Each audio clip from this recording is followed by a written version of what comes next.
morning, everybody, and welcome back to my channel. Well, this stretch of white rock here might be recognizable from some of my videos. A lot of the time, this is where I start from. So I'm on Marine Drive in White Rock, heading out for a day ride today. Again, this is thanks to another subscriber who gave me a recommendation to go somewhere. Thanks, Noof. That's a longtime friend of mine too. So I'm going to go to a place here in the Fraser Valley, and it's a village that disappeared in the middle of Greater Vancouver. It's kind of an odd place to walk around, but I'll explain more about it when I get there. So off to the village that disappeared in Greater Vancouver. I hope you enjoy the ride.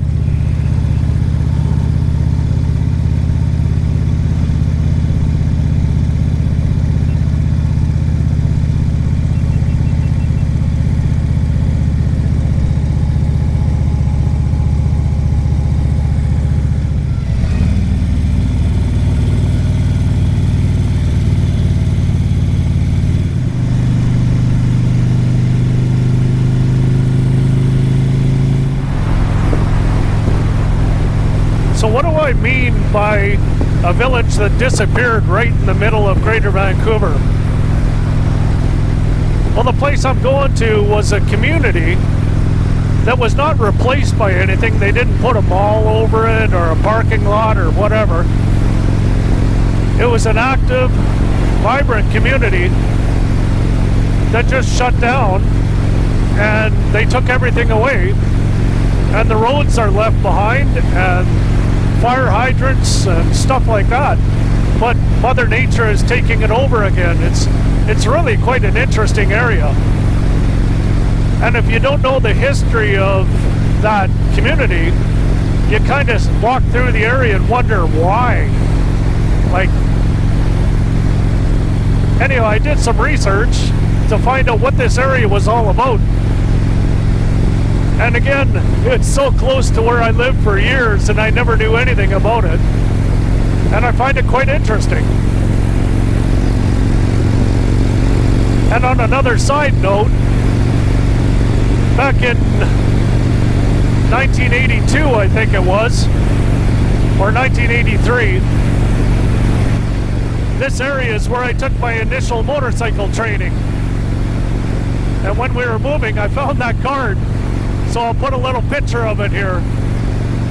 But when the area was not being used at all, there was a motorcycle training course that used that area to teach you how to ride. And that's where I learned how to ride. So I've been to this area before, but I never knew the history of it. So today we're going to take a little ride around it, and once I get walking, when there's no wind noise, I'll tell you what I found out.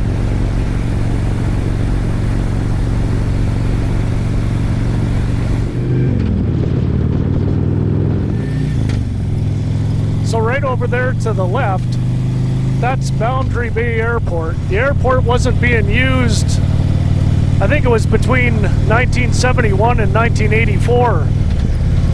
And there was a lot of different people that used it for automobile training, driver training, motorcycle training. I think they had some speed events there, like quarter mile, and they were doing whatever they could with that field. But then the airport got started up again for small aircraft.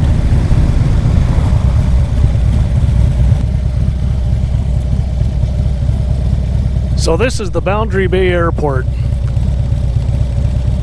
Right around here is where I took my original motorcycle training, right on the runway there.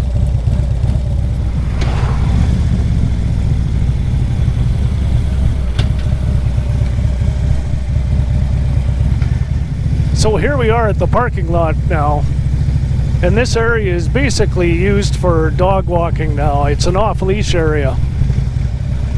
So let's go pull over and take a walk around and take a look.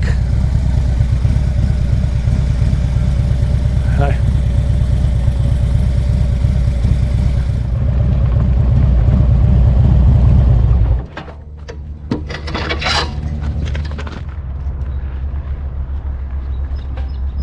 So this is the entrance to the area, and back in 2009 this area was vacant for a long time, and it was added to the Delta Heritage Register.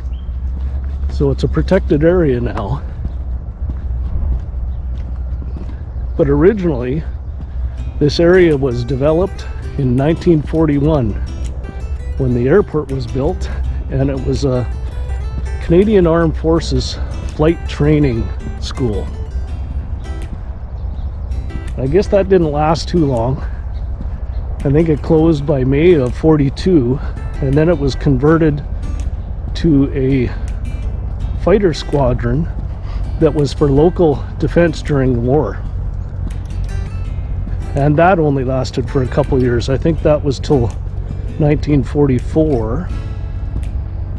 And in 1945 it was converted to another branch of the armed forces, and that closed in 1946. So it was all during the wartime that the area was developed, and it got turned over several times.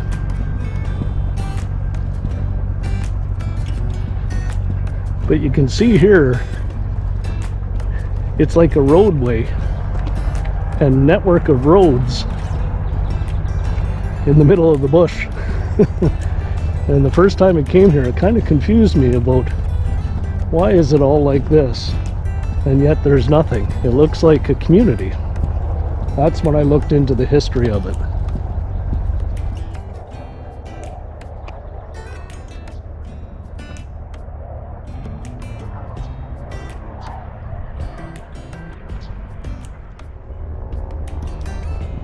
So you can see here, the area looks like Mother Nature's taken it back over again.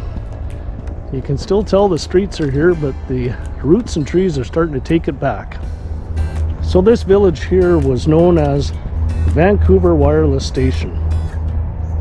It was actually the Canadian Corps of Signals that took this over in 1949, about 3 years after everything else had stopped. So they built this into a vibrant community, and it had everything here like schools and churches, and the station acted as a radio station in Canada's National Signals Intelligence during that Cold War era that I was telling you about. So this community here had permanent residents. They had singles residents and married residents, and they had gymnasiums and grocery stores and medical and schools, like I said. And the odd thing when you walk through here is the roads and the firewater hydrants are all still here, but they took away everything. They took away the foundations. Whatever buildings were here, I don't see anything for foundations, but I still see driveways that go into the lots where the houses would have been. So like I said, this area started in 1949, but through the 1950s, that's when they actually paved all these roads, and I guess they put in like street lights and the fire water system, the hydrants that were here, and they added a fire station here, and it was a community of about 300 people that lived here, is what I could find out. But you could tell, like this street right here is where some of the residents were, and you can still see the driveways. But the funny thing is, you can't see a foundation anywhere where the houses were. So they even took the concrete foundations away. But all the drainage ditches are still here. As you could see, the entrance to where a house was. And they even got the old fire hydrants here, but they took all the internals out. And when you walk through it and you really don't understand what this area is, it's almost like an apocalyptic feeling. Everything just kind of disappeared and Mother Nature's taken over, and nobody ever built over it again. So until you find out what the history is, it's kind of an eerie feeling to walk through it. I think it's kind of cool that they preserved it. Oh, a good friend of ours, Noof, this is where she does a lot of her dog walking. So she's probably going to get a little upset at me that I'm advertising where she comes. Sorry.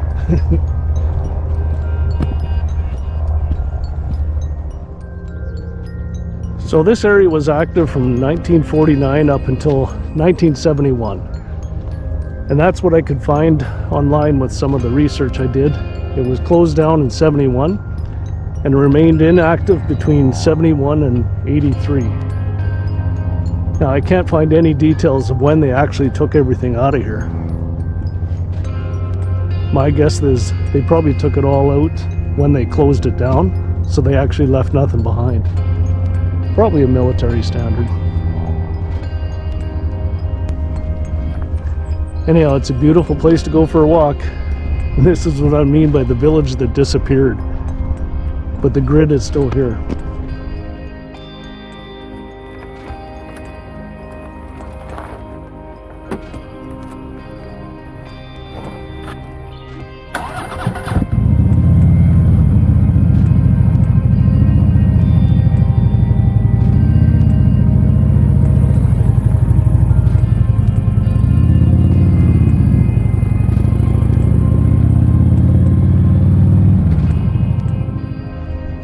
Well, I hope you enjoyed this little stroll through Vancouver Wireless Station. So what I'm going to do now is I'm going to take a ride back to White Rock, and I'm going to go down Crescent Road. Now Crescent Road became something of a little bit of an oasis for me years ago. So once I get on that road, I'll tell you why. I hope you enjoy the ride.